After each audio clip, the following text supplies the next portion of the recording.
Review of Kajal Karthika. ఈ cinema 2023లో తమిళ్లో release అయ్యి ఇప్పుడు ఆహాలో 2 hours 30 minutes రన్ టైమ్తో స్ట్రీమింగ్ అవుతుంది విత్ తెలుగు డబ్బింగ్తో సహా. ఇంక ఈ సినిమా చూసిన తర్వాత నా ఎక్స్పీరియన్స్ చెప్పాలంటే నాకైతే అస్సలు నచ్చలేదు.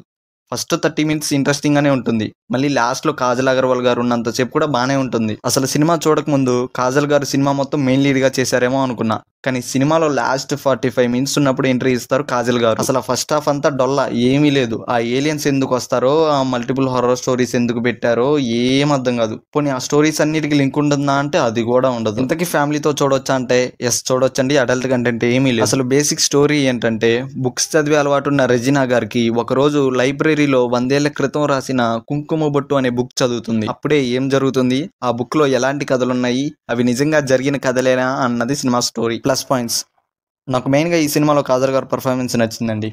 Starting 35 minutes and last 45 minutes Kajal గారు ఉన్నంతసేపు మాత్రమే బాగుంటుంది, అది కూడా లాజిక్ లెస్గానే ఉంటాయిలేండి. ఇంకొంచెం కన్సిడర్ చేస్తే స్టార్టింగ్లో ఒక 2 or 3 హొర్రర్ సీన్స్ అంతే, ఇంక ఈ సినిమాలో ఏమీ లేదు. లాస్ట్ 15 minutes ఉన్నప్పుడు ఒక ఎమోషనల్ సీన్ వస్తుంది, అది కొంచెం పర్లా. మైనస్ పాయింట్స్, అసలు ఆ ఫస్ట్ హాఫ్లో వచ్చే స్టోరీస్ అన్ని లాజిక్ లెస్గానే ఉంటాయి. అసలు ఈ స్టోరీస్ అన్ని ఎందుకు వస్తున్నాయి అనిపిస్తుంది. పోనీ ఆ స్టోరీస్ అన్ని ఒకదానికొకటి లింక్ అవుతాయా అనుకుంటే అది లేదు. ఆ ఏలియన్స్ వచ్చే స్టోరీ ఎందుకుందో అసలు.